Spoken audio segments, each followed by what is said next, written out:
Hello everyone, welcome back to my another mini blog video. So এই mini ব্লগটা আমি shoot করেছিলাম হচ্ছে নবমীর রাতে। সেদিন আমি, আমার ভাই আর অর্জুন তিনজনে 10:30টার দিকে বেরিয়েছিলাম ঘুরতে।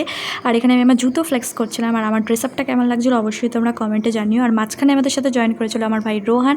তারপর আমরা চারজনে মিলে চলে গেছিলাম হালিশহরে ফার্স্টে এই ঠাকুরটা দেখতে। এই ঠাকুরটা করেছিল জগন্নাথ ধামের একটা থিম। ভেতরে দুর্গা মায়ের মূর্তিটা খুব সুন্দর লাগছিলো, ভেতরটা ফুল অন এসেছিলো। আমরা অনেকগুলো ফটোশ্যুট করলাম আর ভিডিও করলাম। তারপর হাসতে খেলতে আমরা ওখান থেকে বেরিয়ে চলে আসি। তারপর আমরা চলে গেছিলাম হচ্ছে পেট পুজো করতে ক্রেক পার্কের দিকে, কারণ আমার মনে হয় না এত রাতে কোনো রেস্টুরেন্ট খোলা থাকতে পারে। তো আমরা খেয়ে নিয়েছি আমরা ওখান দিয়ে রোল, কারণ আমার তো খাওয়ার ইচ্ছে ছিল বিরিয়ানি, বাট বিরিয়ানি পাচ্ছিলাম না। যাই হোক, রোলটা ভালো ছিল। তারপর ওখান থেকে বেরিয়ে আমরা চলে গেছিলাম হচ্ছে ড্যাঙাপাড়ার এই ঠাকুরটা দেখতে। যদি আমি ভুল বলে থাকি তোমরা অবশ্যই আমাকে কারেকশন করে দিও, কারণ অত রাতে না সত্যিই মনে থাকে না কোনটা কোন রাস্তা।